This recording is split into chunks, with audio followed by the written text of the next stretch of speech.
Hello viewers, स्वागत है आप सभी का मेरे यूट्यूब चैनल स्कूल ट्यूशन गुरुजी में। बच्चों, हम कर रहे थे अध्याय 2, क्या हमारे आसपास के पदार्थ। और आज हम इसमें करने वाले हैं बच्चों एनसीईआरटी का रिव्यू हिंदी मीडियम में। और इसमें हम पढ़ने वाले हैं विलयन और विलयन की सांद्रता के बारे में बच्चों। तो चलिए बिना वक्त गवाए शुरू करते हैं अपना टॉपिक। तो बच्चों, सबसे पहली चीज़ जो आती है वो आती है कि विलयन क्या है। तो विलयन क्या है? दो या दो से अधिक पदार्थों का सामान्य मिश्रण होता है विलयन। अब विलयन हम जो प्रतिदिन देखते हैं वो होता है नींबू का जल नींबू जल हो गया, यानी नींबू पानी जिसे कह देते हैं हम, सोडा पानी जिसे कह देते हैं, ये आदि विलयन के उदाहरण हैं। लेकिन प्राय हम जो देखते हैं वो तरल के उदाहरण देखते हैं, लेकिन ऐसा है नहीं। ऐसे अनेकों उदाहरण हैं जिसमें ठोस द्रव्य और पदार्थ पदार्थ मतलब ठोस द्रव्य और गैस तीनों मिलकर के प्रकृति में अलग अलग तरह के विलयन बनाते हैं। जैसे कि अगर वायु की बात करें तो गैसीय विलयन हो जाता है, और मिश्र धातु की बात करें तो ये ठोस विलयन का एक उदाहरण हो जाता है बच्चों। हाँ, लेकिन एक चीज़ जो ज़रूरी है बच्चों वो क्या है कि जो कण विलयन के कण होते हैं उसमें क्या होती है, समानता होती है। यानी कि जितने चीज़ आप डालेंगे उसमें उस हिसाब से वो समान होगी। चाहे आप एक 10 गिलास में से 1 गिलास का जो है टेस्ट चेक कर लें या फिर 10वें गिलास का टेस्ट चेक कर लें तो वो बराबर रहेगा। उदाहरण के लिए आप इसमें यही दिया हुआ है, नींबू का जल का स्वाद सदैव समान रहता है। अब बात कर लेते हैं बच्चों मिश्र धातु की। तो मिश्र धातु क्या होती है? ये धातुओं के सामान्य मिश्रण होते हैं जिन्हें भौतिक क्रिया के द्वारा अवयव के पृथक नहीं किया जा सकता, लेकिन फिर भी ये मिश्र धातुओं को मिश्रण माना जाता है क्योंकि ये अपने घटकों के गुणों को दर्शाते हैं बच्चों। और उदाहरण इसका है पीतल जिंक, जिसमें 30% और कॉपर 70% मिश्रण का उदाहरण बताते हैं।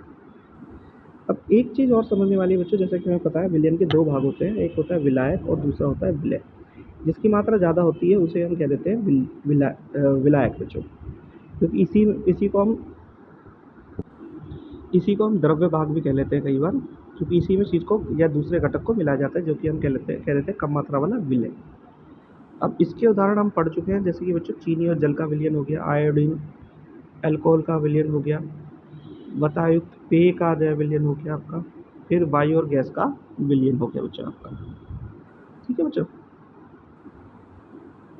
फिर बात आती है कि विलयन के गुणों की।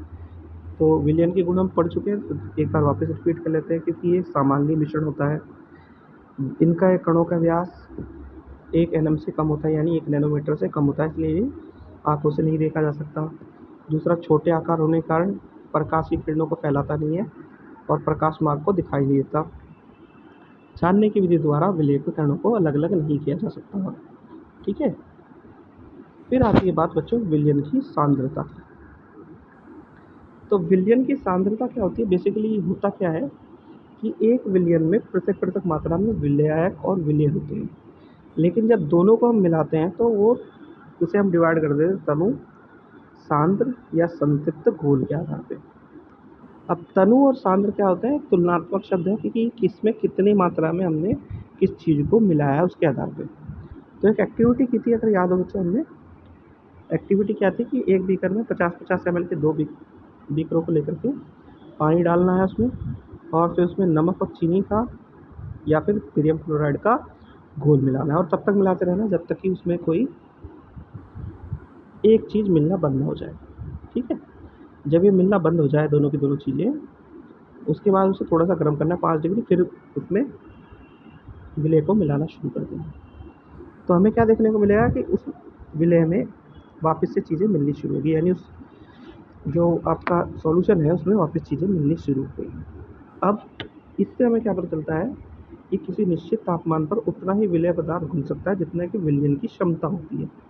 तो दूसरे शब्दों में क्या कह सकते हैं बच्चों कि निश्चित तापमान पर यदि विलयन में विलय पदार्थ नहीं घुलता तो उसे हम संतृप्त विलयन कह देते हैं, और विलय पदार्थ की वह मात्रा जो ताप पर संतृप्त विलयन में उपस्थित होती है उसे हम घुलनशीलता कहते हैं।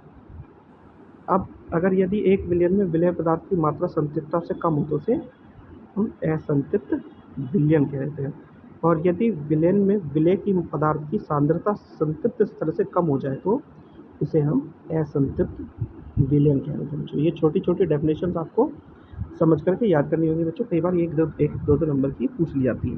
अच्छा, इसमें एक चीज़ ध्यान रखिएगा बच्चों, जो तापमान है आपका, ठंडा करने पर और गर्म करने पर दोनों पे आपके जो विलय और विलायक की मात्रा है उसको कम ज़्यादा करेगी बच्चों। फिर बात आती है बच्चों विलायक की मात्रा, यानी द्रव्यमान तथा आयतन में घुले हुए विलय पदार्थ की मात्रा अथवा विलय की पदार्थ की मात्रा जो विलयन में किसी दी गई मात्रा या अथवा आयतन में उपस्थित है उसे विलयन की सांद्रता हम कह देते हैं। उसे कैलकुलेशन करने के लिए हमारे पास कुछ फॉर्मूले होते हैं बच्चों, जैसे विलयन की सांद्रता बराबर विलय की मात्रा अपॉन विलयन की मात्रा, या फिर विलय की मात्रा अपॉन विलायक की मात्रा।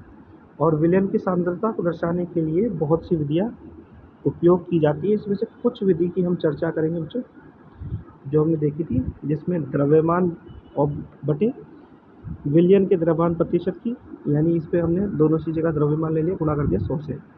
फिर है द्रव्यमान बटे विलयन के आयतन की, तो इसमें दोनों चीज़ों का ले लिया, यानी द्रव्यमान और आयतन को ले लिया, गुणा कर दिया 100 से।